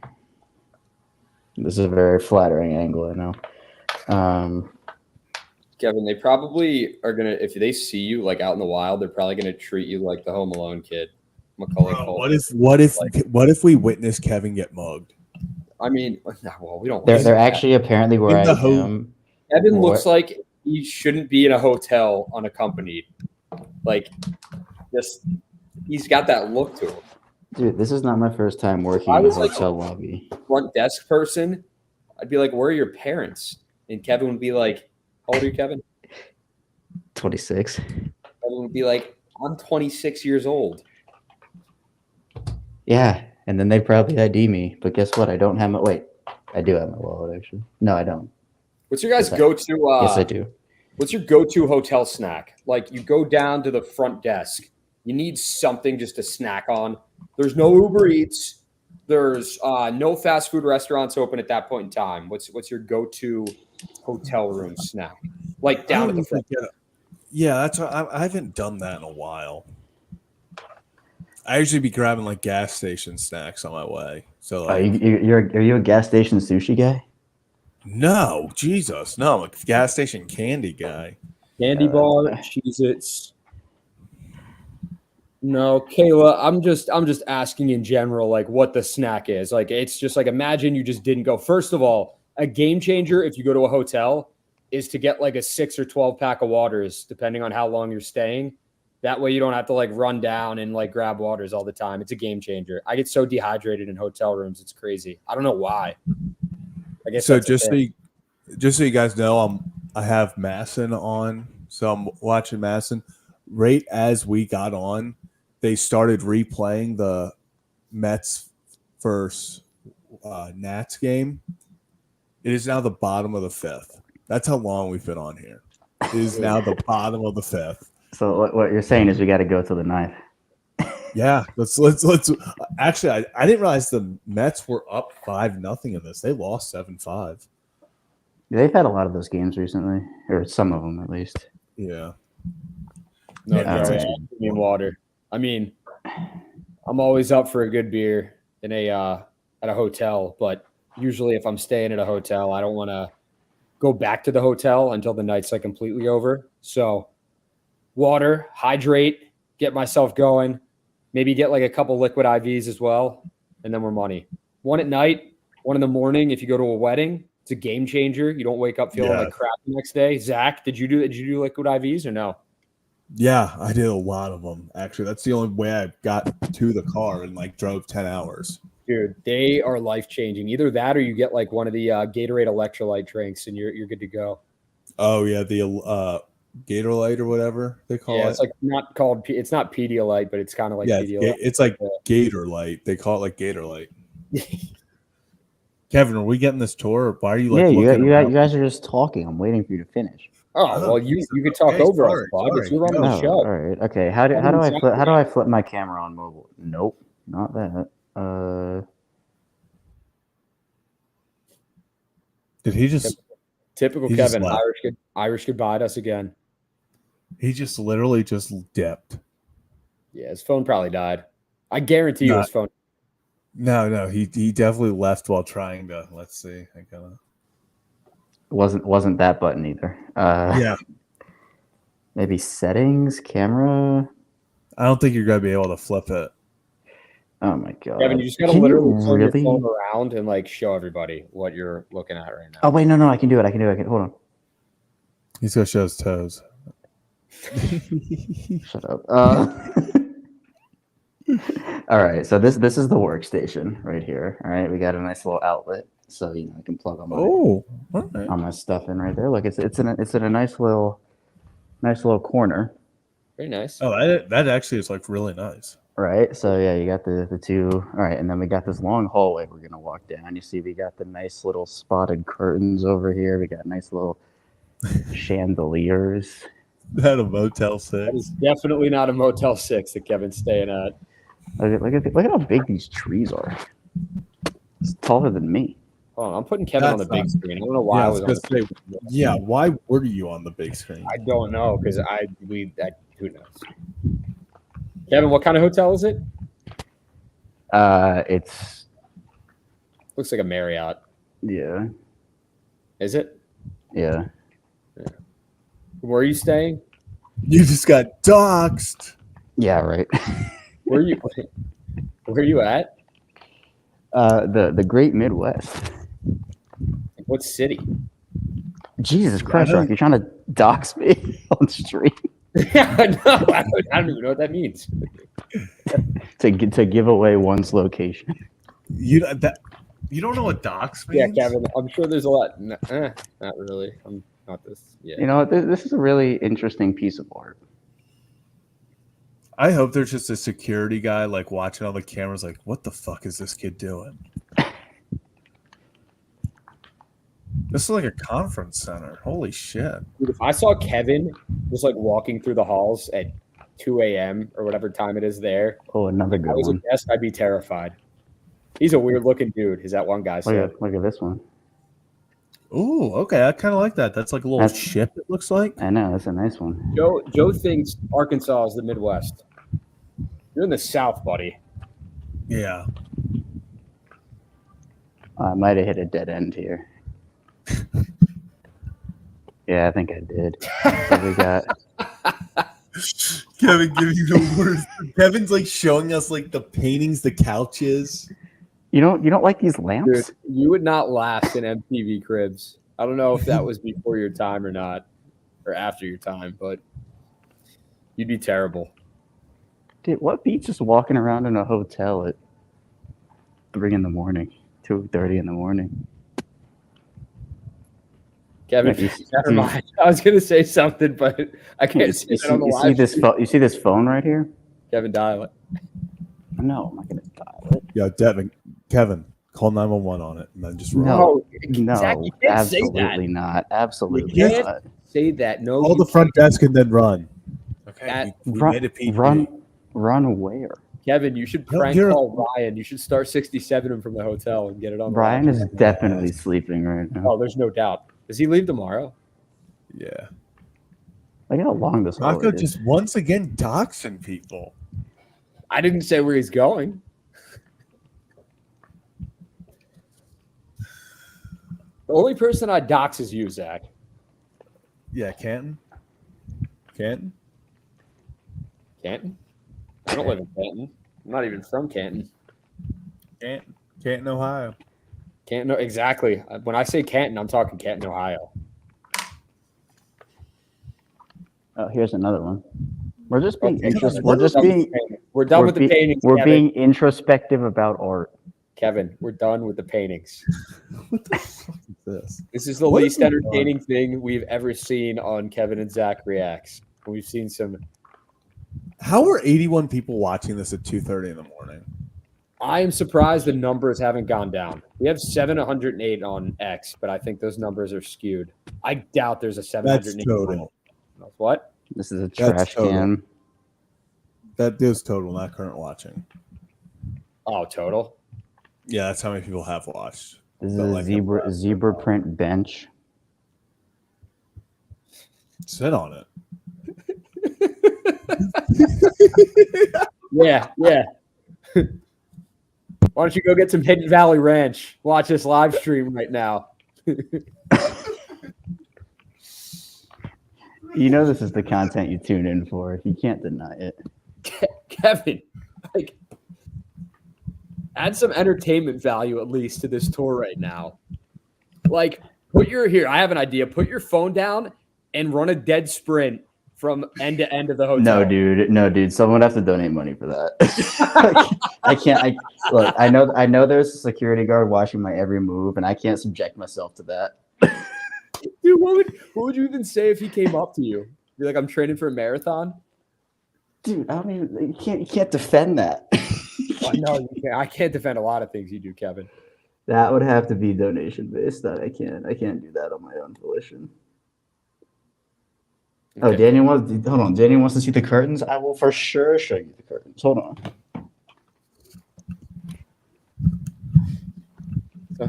OG Angler said, how much? Name your price. Dude, Joe just put in another $2. That's $6 on the night for you, Kev. You Dude, didn't I can't. I slapped a piece of turkey bacon on my head for $6. I can't for $5. All right, 50 in the next 5 minutes, and I'll do it. 50 in the next 5 minutes, and you'll do it. But that it can be combined, and it has to be by 240. Okay, that's $1.99. So we have $3.99 right now. Okay. Oh my god! If this Kevin, and when you do it, you have to get down in a full sprinter pose, and Dude, you're not gonna be able to see me. You're not gonna be able to see me. Oh, we'll be able to see you, buddy. You trust? No, me. you won't. Do you know how long this hallway is? Oh, we'll be watching the whole time, my friend. You just have to prop it up and figure it out. You said by 2:40, so in the next 6 minutes. Does this count for full-on donations throughout? Because Joey already put in $6. No, it has to be. That's a load of crap, Kevin. I know. Having no fun. Dude, I don't know if I can get in trouble for that. Probably not. Oh, yeah, I was going to say, you're just casually sprinting down the hallway. I don't think you can get in. Casually. Do you see how that sounds? I just got to my girl's house and call Kevin here. Kev, you got to do it. You got to do it. We got 5 minutes. Got to do it. Oh, $4.99. We're up to, all right, hold on. So we got Lucas just donated. So we're rounding up here on the Ryan Ripken Show. We have $5 from Lucas. We have 2 from Joe, so that's 7, and 2 from Joey C. So we're up to $9. So we need 41 more for Kevin to do a full I have nowhere to go if I get kicked out of this hotel. What time? That's even better. That's even better. That is even better. I have nowhere to go. I have nowhere to go. I need that clip. I have nowhere to go if I get kicked out of this hotel.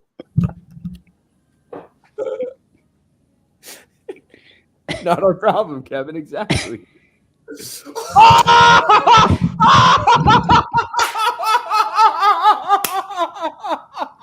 Oh, you're done. You're done. Oh, you're done, Kevin. Kevin. Sprinter pose. Let's go. I'll count you down.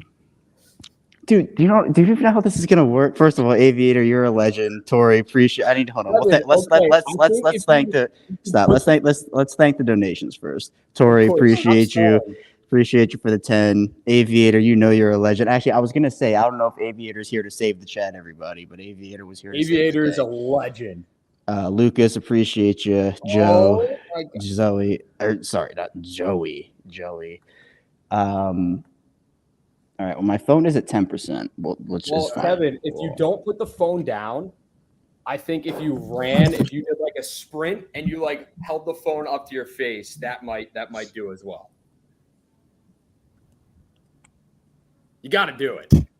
No, I will. So nervous. No, I'm trying to think. Nowhere else to sit if I get kicked out. And all right, guys, we need an excuse for Kevin if he gets caught running through the hallways of a hotel. What can the excuse be? It's like You better hope someone's chasing you. I'm trying to think of the best way to do it. Yeah, they need a prop phone. Just have quiet feet, Kev. Dude, there's someone watching. That doesn't matter. What are they going to say? Oh, sir, what are you doing sprinting through our hotel? We're going to Rocco. Yeah. Are there rooms on the floor you're on? to watch the Ryan Ripken Show. Are there rooms on the floor you're on right now? No, it's the main area. Yeah, exactly. What are you scared of? You're so good. By the way, I want this on record. Ryan needs to give me the money that I'm pulling in for this. Yeah. Oh, dude, you deserve the money for this if you do that. It's 50 for Nick, sure. shout out to Nick. Okay, all right. Here's what we'll do. All right. Okay, all right. Oh, we're moving. Oh my God, this is like easily a top 5 moment in Ryan Ripken Show history. I'm more nervous for this than I was for the potatoes. I would think so.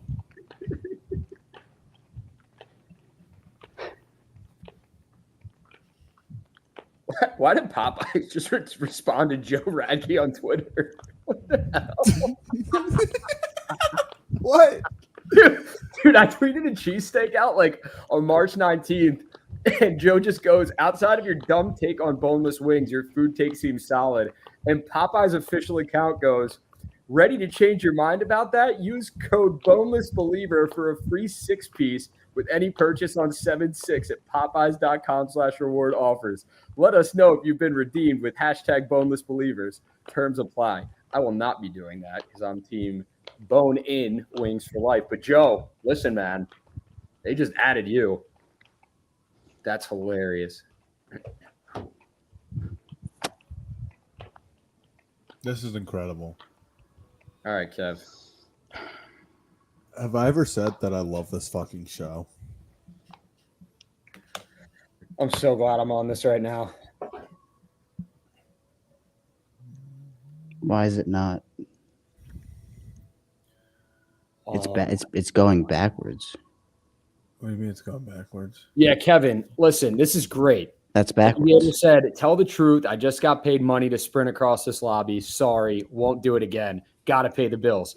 My life motto is ask for forgiveness, not for permission. So have at it, buddy. It's a great motto to live by sometimes. Okay, is this? No, you just went black. Tell me his phone didn't die. Kevin? Kevin? Is he just Kevin? going to pocket it and run? Kevin? No, he cannot do that. No. That will not happen.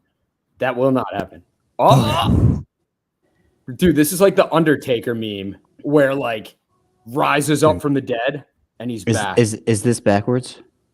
This is perfect. Hold on, but we got to turn it somehow. Unless everyone's just gonna watch like this. No, is it backwards? Is what I'm saying to you. We could see you just now. Okay, All right, hold on. What's your phone percentage at, Kev? What about this? Is this backwards? No, you're perfect. You're perfect.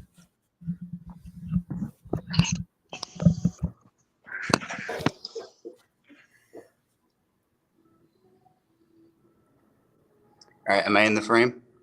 Oh yeah. Anything for content? Let's go. Look at him walk away. This is incredible. He's sprinting down the whole thing. He's got to. Oh my god, man. This is unbelievable. He's still walking. I'm so pumped. I just want to say I love every single person who donated. I love you so fucking much. This is the greatest thing ever. Thank you, guys. You guys are all awesome. I think he's about to start.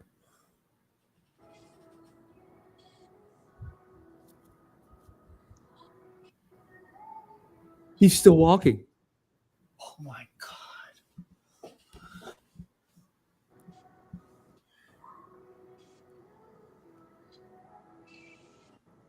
I love how we're starting to hear. With the music in the background is fantastic. Someone stealing the phone. Dude, imagine someone just came up and pocketed the phone. Oh my god.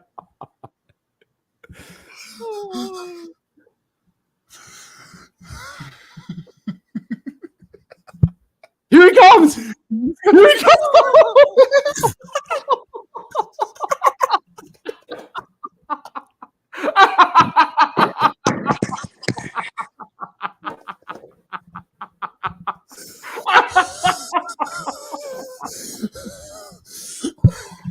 Oh my god.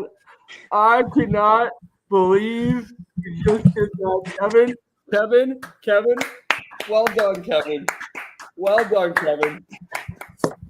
Happy 4th of July, everybody. Some fireworks here on the Ryan Ripken Show, courtesy of yours truly, Kevin Ostriker. Gotta love making we Kevin, you even have people making YouTube channels to donate.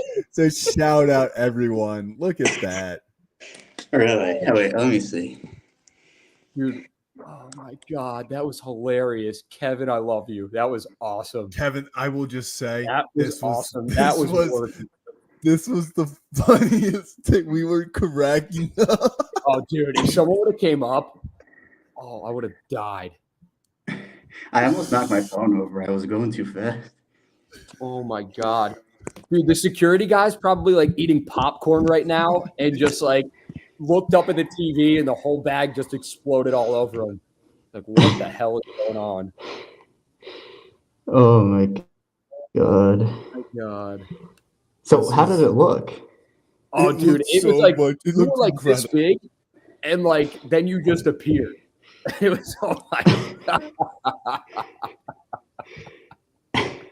Anything for content. Anything for content. Oh my god, that was awesome, dude. That was unbelievable. Oh man, Kevin, that might be the greatest. That is, I'm not even gonna say it. That is, I'm not gonna say maybe that is the greatest part. I didn't think we were gonna get there. I saw us like chipping away, and then Aviator said, "You know what? Let's be honest. I thought there was a chance we chip away at it, but I was like, this is happening if Aviator pulls off an Aviator move. Like if he like that's when I knew. And then I saw when that reaction of when it popped up, we have to clip that because we went wild. I know because I was going to say if Aviator's in here, he can save everybody, but I didn't say because I didn't know if he was still in here.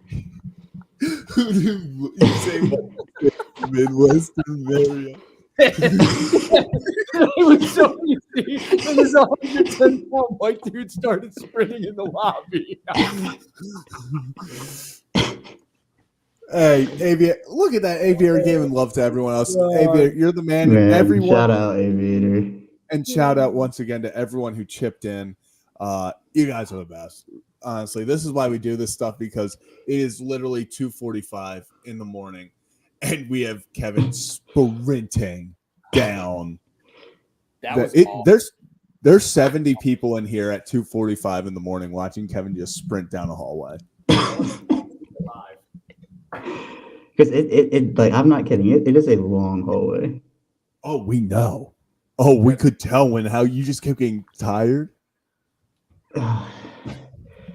Man. That was incredible. Look at Aviators coming in. I fell asleep and woke up to you walking around some hotel. Yeah, I fell asleep and woke up to you walking around some hotel. This is the best shit. We appreciate, Aviator. Yeah, dude, my legs hurt a little bit after that. That's like when you were doing your 40 sprints outside. Dude, yeah. In the moment, it's like, yeah, I can do this. And then like afterwards, you're like, damn.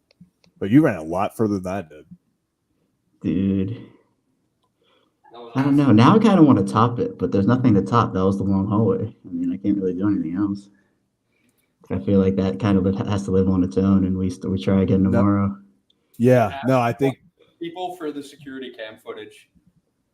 Oh my god. Guys, be like, guys, can you help me? My phone got stolen by somebody at. Oh yeah, let's create a fake police report, Rocco. That's a terrible idea. God, Zach is saying call 911. Rocco's making false police reports. My God, guys, come on. We're not doing any of that. We're not doing any of This that. is a police report. I just said, oh, this is a great comment by Joe. Relish wins. Relish wins. Also, yes, Tori's comment is accurate. I am sober doing that. So I think that makes it a little better too. I'm kind of scared if we had that live in-person hot dog race that Kevin's going to win it all. Dude, I already know I'm going to win it all. Kevin, that was sneaky athleticism. I know. I was like super badass. Like he's a freak. He's the fastest kid alive. Dude, Zach, I feel like if there was ever a time for you to make your breakdown debut, I feel like this is it. Oh, yeah. I'm definitely going to have to break this down. The Kevin sprint. Especially as I start to get... So when did you guys realize I was actually like running? Because it had to take a little while. No, so it was, we were laughing about the thing about you getting your phone stolen. And we're like, what if he gets it? And then all of a sudden, like, we're watching, like, and you just see the dots start getting bigger. And we're like, oh my God, he's running. And then you just see yourself full sprint getting closer and closer and closer. It was electric. God, I really... Ryan is going to wake up extremely confused.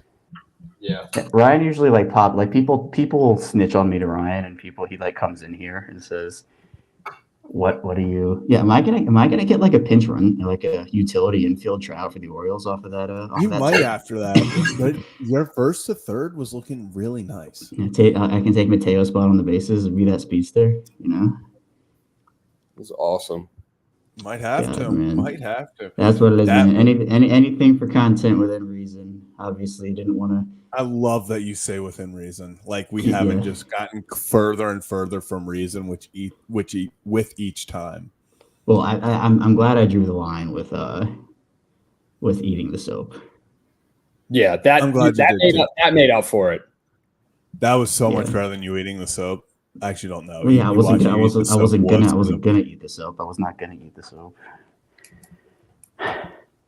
Man, that clip will somehow find its way to Twitter probably soon. Oh, it will.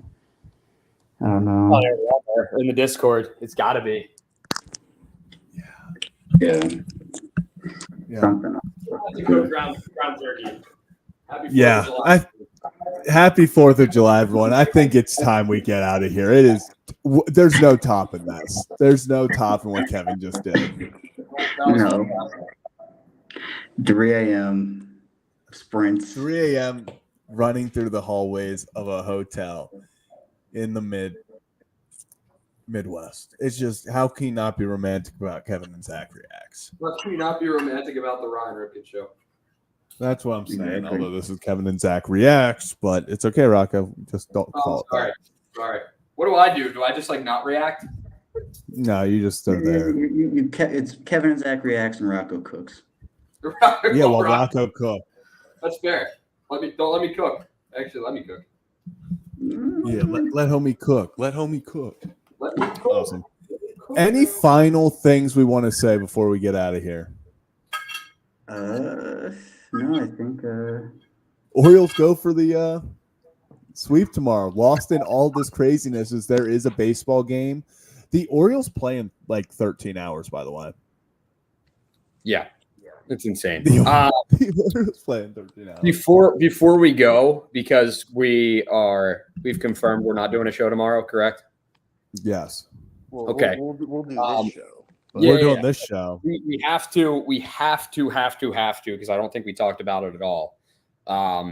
Just give the two Orioles that are headed to the All-Star game as starters their props. Like actually give them their props and just say that draft in 2019 was franchise altering in the best way possible.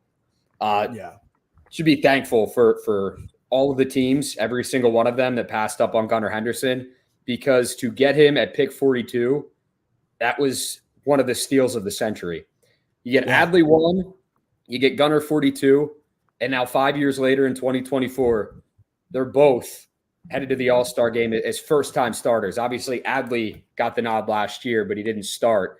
So for those two guys to be first-time starters, Gunnar Henderson said, it's my best friend. They're best friends. Yeah. Their careers will forever be intertwined. This is a really cool moment for this fan base. And I know it's fan voting, and I know it's, fans got to vote them in, and it could be a popularity contest at times. But I can say this, that those two guys are so deserving of getting there and starting, and that's who it should be at those two positions. So, enjoy this now. Enjoy this ride with these two guys because they are both cornerstones of the franchise and both superstar players. It's awesome to see. Yeah, it's like I said before, these are the golden days of the Orioles. These are the good old days. We're going to look back and think about when Gunnar and Adley are out there. We'll tell our kids, grandkids about watching Gunnar Henderson just do ridiculous shit on the baseball field every night. So, yeah, don't take it for granted. Enjoy every second of it. And Kevin doing ridiculous stuff in a hotel lobby at 3 a.m. So those will forever be intertwined as well, those two moments. So fantastic. Gotta love it. Kevin, take us away. Anything as the man of the hour? Anything you got to get off your chest? Legend. Yeah, O's win. Back at it tomorrow. I got the warm-up going early. So hopefully the team will be warmed up and ready to go. And, that's all we got for you on Kevin and Zach Reacts. You about to hit the end button? Yeah. All right. All right. See you again We'll soon. see you guys. See you guys. We'll see you guys. Before the